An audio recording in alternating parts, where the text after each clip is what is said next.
computer because there we go. Okay, so let's go ahead and get started.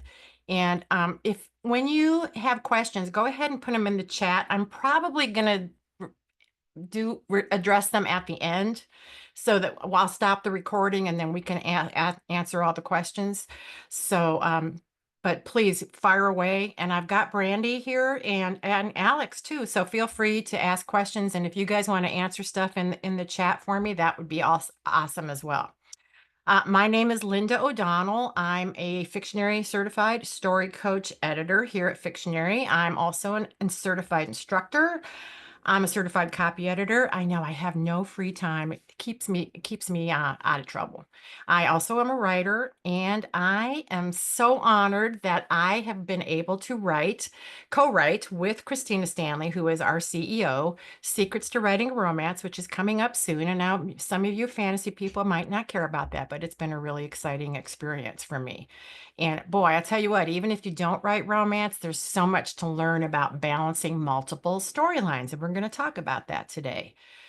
So, really quick for you guys who are new, let me just give you a quick overview of what Fictionary is. And again, I welcome you.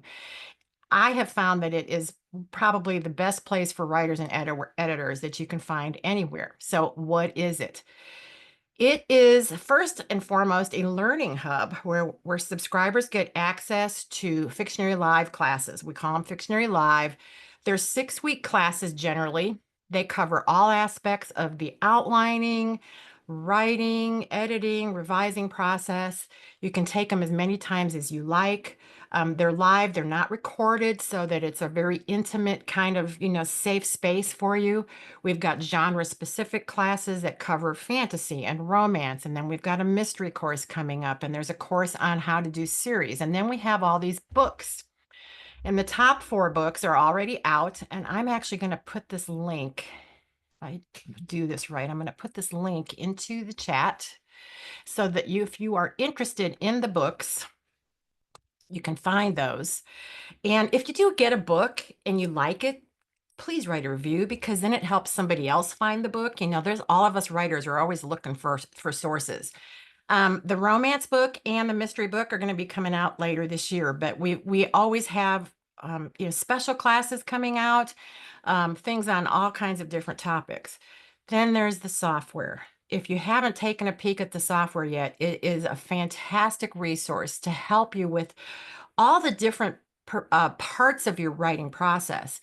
And it makes sure that your story is structurally sound, that your pacing is on track, that you have like a rich and balanced setting, and that your characters show this kind of compelling growth that makes your readers really relate to them. And then we have the community, and the community is free. It offers a lot of free classes like this one, and it gives you the opportunity to chat with writers and editors and published authors who all bring varying levels of expertise to the table. And trust me, you will find nothing but kindness here. So I hope you do some more exploring. So let's get into it. What is the idea behind story outlining and editing? Well, it's basically this structural view of your story, and it applies to both the entire novel and to all of the scenes in it. And so what that means is that you need to think about your story arc, consider your characters, the plot, and the settings and how they all work together. And when you're writing fantasy, you've kind of got some additional responsibilities because first you have to kind of create the structure for your regular plot. Then you have to come up with this supernatural plot where you've got magic and or mythical creatures, and then interweave those two plots together. So why do we care about this structural thing? Well, imagine if you have a house. You can't put the roof on first. You have to have the structure of the house. So if you don't have structure, you don't have story. And without a story, you don't have a book. And without a book, you don't have any readers. So I'm going to show you the key scenes that you need for your fantasy. We're going to look at some examples, and I'm going to warn you ahead of time that the books that we're using, there may be a spoiler or two. Okay, so you want to write a fantasy novel. Now what? So remember, when you have fantasy, you've got like I just said, that external structure and that supernatural structure. If you're at a point right now where you're outlining, you're building that structure, you're building those walls that are going to hold up your fantasy novel house. If you're writing, you probably already have the structure, but you're kind of filling it in. You're putting in the doors and the windows. And if you're editing, it's all there, but you're going in and making sure that all the pieces fit together well and you don't have any missing, like plot holes, a missing window or a missing door. So let's talk first about, and I say so a lot, and I'm sorry. Let's talk about what you expect from a fantasy. So fantasy is intended to take the reader on an adventure. And fantasy means that you've got, well, and plus, the other thing I was going to say is sometimes if you look at other genres, they have all these different expectations. Like horror, for instance, which our beloved Brandy writes, it is intended to frighten the reader. If you haven't read her book, it does do that. Fantasy means that your novel contains magic and or mythical creatures that do not exist in our world today. So we call it the supernatural. In fantasy and in horror, the reader will assume the natural laws of the earth do not apply. You've got maybe person flies, maybe the dog talks, maybe the cat actually listens to you when you tell them to stop doing something. I know that that is not a natural law of the earth. In science fiction, on the other hand, we use technology that doesn't exist in the world, but the reader still assumes that the natural laws of Earth do apply. So that when a man flies, it's because he's got some, special shoes or a special pack that he's wearing. So the natural laws still apply, but maybe the technology is there to intrigue the reader in a different way. So your story arc for a fantasy is going to have requirements that are specific to fantasy, and it's going to require this supernatural story arc. And I'm going to show you how this works. So, for those of you who are outlining a fantasy right now, I would like you to type a 1 in the chat because I want to see where everybody is. Type a 2 if you're already writing it. 3 if you've got it done and you're like wanting to make sure you've got all of it right. And 4 if you're like just here to see what you might want to do. Looks like we've got a mix. Oh, Joanne, you're just here. Good. I hope I give you some great ideas about how to write and get started with your. Okay, so let's just keep it going. So here's the 3 books. If you have not read these, I'm going to tell you there's going to be a couple, maybe some slight spoilers here. So these are really popular, commercially successful books, but they all use magic and mythical creatures in a slightly different way. The Unbroken has this kind of supernatural healing in it. Fourth Wing has powers that are channeled through dragons. Game of Thrones shows humans like surviving all kinds of things like fire and they get reborn. And one of the things that you may find that the more fiction that you read, or if you watch like, miniseries and movies, it's going to impact your view of, what you pull out of of books like these. You may see a slightly different genre. One of the things that that we have found is that in commercial fiction, in more recent commercial fiction, you're kind of seeing the genres kind of getting the lines between them kind of blur. And that's fine. You can mash up whatever you want as long as you make sure that you're meeting your reader expectations and you know who your readers are. One of the things you can get an example here is that The Unbroken and Fourth Wing both have romance intertwined with the main plot. And a lot of times you will see romance intertwined with, with this, even with horror, with murder mysteries. And you can do that successfully as long as you kind of maintain your structure for your stories. So when you get into Fictionary, this is the screen that you're going to see. This is like the journey that you'll take as you edit or as you write and edit your story. The first 2 items are what we're going to cover here today. We're going to cover the story blurb and the story structure, and it's going to give you a really great starting place for your story, your fantasy novel. So when you are working on either whether it's outlining or you're writing or you're revising, you need this thing called a skeleton blurb. And what the heck is a skeleton blurb? It is the shortest version of your story. It is your story encapsulated in a single statement. Who is my protagonist? What do they need to accomplish by the time the story is over? What happens if they don't accomplish that goal? Now, it's important to note that this tool is just for you. Nobody else ever needs to see it. You don't have beta readers looking at it or agents or anybody else. It's just for you. And you're going to have a skeleton blurb for both your main plot and for your supernatural plot. And why do you need this? Well, it's going to keep you focused. As you're planning, as you're writing, as you're editing, it's going to keep you focused on your story. And it'll help you to know if every scene belongs in your novel, because if you look at your scene and it's not really addressing your story goal, you may think, I might not need this scene, or maybe I need to rework it. All right, well, the first thing that is probably the hardest is to figure out who is your protagonist. So in these 3 books, let's look at not only the characters, but what are these point of view strategies? Remember, point of view and protagonist are 2 different things. They aren't necessarily mutually exclusive, but let's just get into it. So in the Unbroken, we've got Terrain and we've got Luca. Both of those characters have scenes that they are the point of view. Then in Fourth Wing, we've got Violet and Xaden, and then we've got this whole host of people in Game of Thrones. So when we look at the Unbroken, we see that we've got 2 points of view. We've got Terrain and Luca. In Fourth Wing, we've got Violet and Xaden, although Violet is the point of view for all but one scene, all but the very last scene. And then we got a whole bunch in Game of Thrones. So what does that mean? Well, when you look at whether what's going on with these characters, what are their goals? Do they have the same goals for the story? Do they have the same consequences? When they do have the same goals and the same stakes and they're on that same journey, then they're probably a combined protagonist. When you have multiples that have the same goals, they can have slightly different stakes, but you'll see when we take a look at this that the goal is really what drives that. And then when the goals are different, they don't have quite the same goal or quite the same consequences, then it's probably only one of them that can be the protagonist. So let's take a quick look at this. Let's look at Fourth Wing.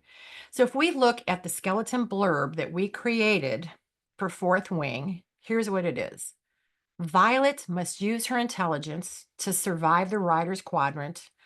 Otherwise, she will die. That's some pretty serious stakes. So you see that Violet is the protagonist. She's got to use her intelligence and survive, or she's going to die. That's the main goal. Here we have the idea that she's the point of view character for all of the scenes except for one. So it doesn't make sense to make anybody else the protagonist. She's the protagonist. She's the only one with a goal that we're following through the whole story. So she is the single protagonist. Now, if we switch to the supernatural goal, the supernatural skeleton blurb for Fourth Wing, we've got Violet must use dragon magic. Otherwise, she will not survive her first year as a cadet. So as you can see, now we're incorporating our magic into our story goal. Well, the same thing applies here. She does not, nobody else has a goal that we're tracking like this. Violet is our single protagonist, even though we've got one scene at the very end that is from Xaden's point of view. Let's take a look at the Unbroken.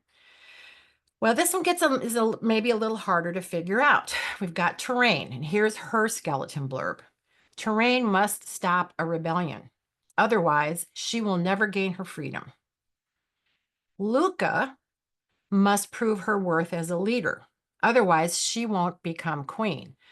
Now, the book is written from both Terrain's point of view and Luca's point of view. However, you can see from what I just listed, they have different goals, different stakes. Terrain needs to get her freedom. Luca wants to be queen. So they're not the same. So how do we figure this out? So I'm going to take you into Fictionary, and I am actually going to show you, we have the unbroken right here. And let me get rid of that. I don't know if you guys can see that. I'm going to go into visualize and hit character insights, because what I want to see, I'm going to go over here and click on POV, point of view characters. And it'll show me that terrain has 57% of the scenes where she's got the point of view. It probably makes sense for terrain to be the protagonist because she's got the majority of the scenes. Now, if I decided in my writer head that I wanted Luca to be the protagonist, I can change this up. This is, right now I'm like, oh boy, I've got this, if I want Luca, I need to change this up. But this really tells us right now that terrain is our protagonist. So hopefully that, and she is a single protagonist because they have different goals. And then in Game of Thrones, here's what we have come up with for our skeleton blurb. The humans must defeat the White Walkers, otherwise humans cease to exist. So you see how it's the humans are the protagonist. That should be a clue to you right there. We've got 9 point of view characters in this book. They're all humans. They all need to survive. So they all have to defeat the White Walkers. Now they may all have, different ways of going along this journey, but they all have to survive and defeat the White Walkers even if they're not working together. So we make the humans a group protagonist.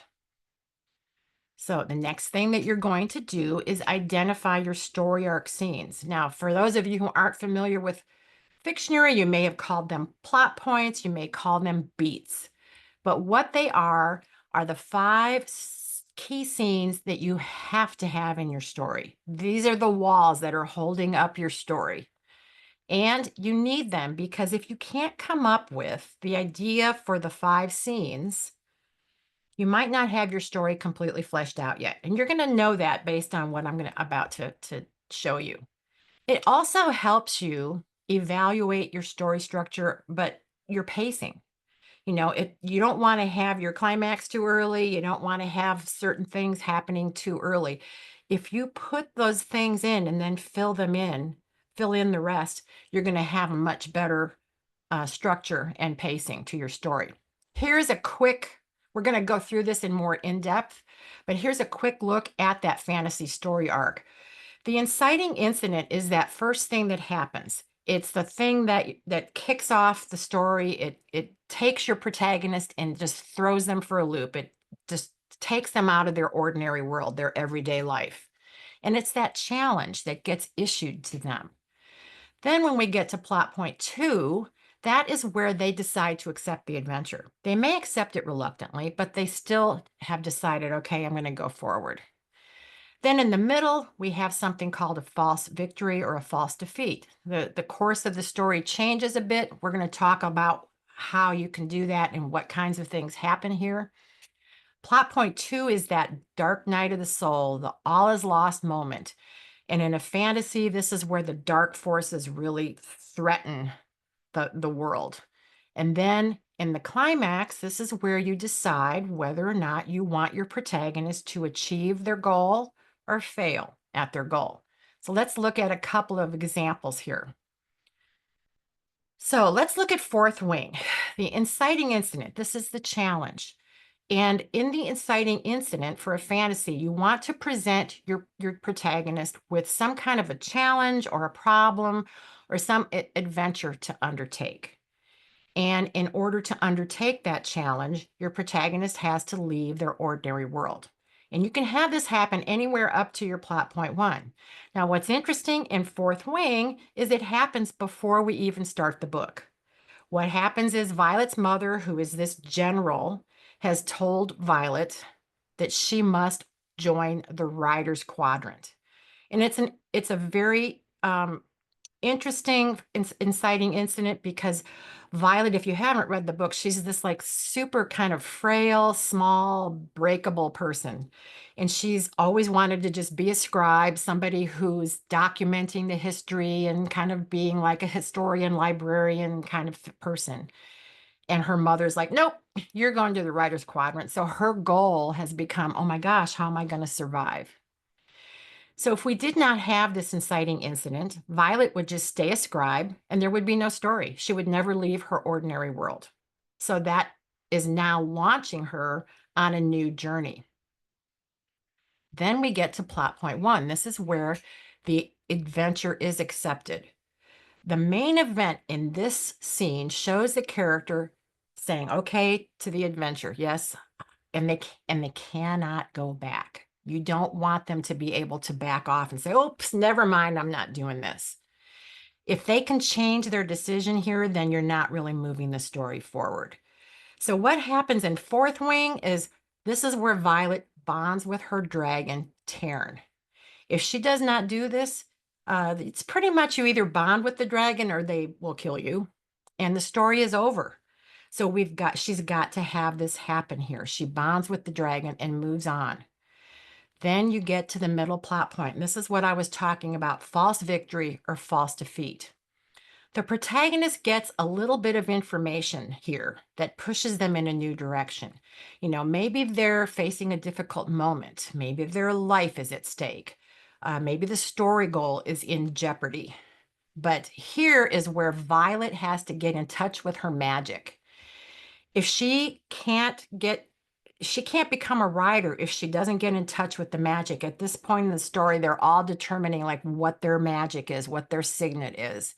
If she doesn't do that here, then the story is over. And once she gets it, it kind of sets her on a different path. Plot point two is that dark moment. This is the lowest moment in the book for your protagonist. But they also get a kind of a final piece of information that's going to help propel them forward to reaching the climax. Here in Fourth Wing, a lot happens here. Violet has this second dragon, Andarna, who has the power to stop time. So she uses that power to stop time and save her friend Liam. And then she finds out that she's got this power. She uses lightning and she kills this guy, Jack, who, by the way, has it coming. Um, and this is the first time that she's killed somebody. And this is a really hard thing for her. It's a very low moment. But the good news is that she gets her signet. She now knows that she can create lightning. And she needs this ability in order to win at the climax. So if she doesn't get this ability here, it doesn't, the story will not end. She's got to have that power. So she learns that she's got the power to create lightning. If she doesn't learn to kill, she's not going to be able to survive. I mean, if she doesn't kill this Jack guy, he's going to kill her and the story would be over. So she learns that she can kill if she has to. And then she realizes also that she's got to figure out how to control her magic, her lightning. If she doesn't do that, she could accidentally kill other people. So here we are in the climax. She's fighting in the final battle. She's learned how to control her magic, and this is crucial for the victory. It also shows that she's achieved her story goal, which is staying alive. Remember, that was the whole thing, was she's got to figure out how to survive, and she does. Now here's the supernatural arc, and it's not exactly the same. You'll notice that the first couple of scenes don't really line up exactly with the main plot story arc scenes. If I go back and show you, come on, click, there we go. You can see this is where all of our scenes are lined up. It's okay that they don't line up. They don't have to. But this is where your two skeleton blurbs are going to come together. What happens in the supernatural, it starts off, this is what kicks off the magic, is that Taryn, the dragon, communicates with Violet. It's kind of a telepathic type of communication. And that's an important thing to show us, whoa, we've got a dragon, for one thing, a mythical creature, and now he's like telepathically communicating with her. So we've set up our magic. Then in the plot point one, she actually channels the magic, the power from one of the dragons. This is where she freezes time. But then they start to line up. She unknowingly channels her lightning, kind of without, she doesn't even realize she has the power yet. But then she uses that magic to kill Jack, and then she uses the magic to win the battle. So all of these plot points, all of these story arc scenes are focused on using the magic or the creatures. So if you read the book, which I've got right here, hopefully you can see it, and if you take the upcoming class, it will do a great job of showing you how to weave these two story arcs together. Let's take a quick look at the Unbroken. The 2% mark, this is where Terrain saves the princess from assassination. So this is the moment that Terrain's life changes. Remember I said, ordinary world goes bye-bye. Her life changes. She stood out from the other sands. It leads her to meeting Luca. It is a step forward towards her gaining her freedom. Then at plot point 1, Luca offers Terrain a job and she says yes. And Luca basically saves Terrain's life so that she can become a spy. But then what happens in the middle, Terrain had been wounded and had somebody with magic healed her, supernatural magic. But when Luca, so she tells Luca that the magic healed her. And now all of a sudden Luca's like, I think I need this power to help me get me to the throne. They give some guns to the rebels, and it turns out it's a false victory because everything that they're doing, they're going to be betrayed. An attack is about to occur. And Terrain thinks that Luca has pure motives, but she doesn't. So this is all an indication that this point of the story is a false victory because they think they're doing all the right things and it's going to come back to bite them in the butt. Then in plot point 2, that low point, the priestess's wife, the one who had healed Terrain earlier, the wife is taken in front of Terrain. The rebels are like, no, we want you out of here. Terrain thinks it's all her fault because she showed Luca the magic. The army doesn't want her. Luca doesn't want her. The rebels don't want her. She's got her freedom, but she's alone and she wants to die. I mean, a real low moment. But she manages to come get her stuff together, and she gets to the climax and she decides to attack the compound. But here's what's interesting is she loses. This works because it's book 1 in a series. So we've got these other books that are coming that are going to take this story arc and kind of stretch it out. And we're going to see how when Terrain becomes part of the rebellion and works to rebuild her country, how does that work out in the later books? But you can see you can have both a success or a failure depending on your story. So we've got a class starting up that is 6 weeks starting on Monday. Adrian Deeb is our Fictionary fantasy expert. And you're going to do all these things. You're going to come up with a story blurb or a skeleton blurb. You're going to come up with both your external and your supernatural arcs. And then you're going to learn how to weave them together. And then you're going to go through all those other scenes that I realize I did not show you. Let me show you real quick. I missed that because I don't read my notes. I look at the slide and go, here's what I need to say. So you're new to Fictionary. You want to write a fantasy. I'm going to go to outline and write a novel. And I get these choices. And the choices include this really fantastic fantasy outline. And you can see there's one for romance. We've got one coming for mystery. And we also have some to help you plan a series. But let's go ahead and look at fantasy. And here's why I want to show you this. Let's do, and then this is where my typing comes in, Linda's Fantasy. Here's what's really great. You have no idea what you need in your book. Oh, hello, welcome. I'm here. You're going to see this message when you get into Fictionary as well. So here is, let me go into evaluate. Oh, that is not what I wanted to do. I'm just going to, I know I have it right here. This is what it's going to look like.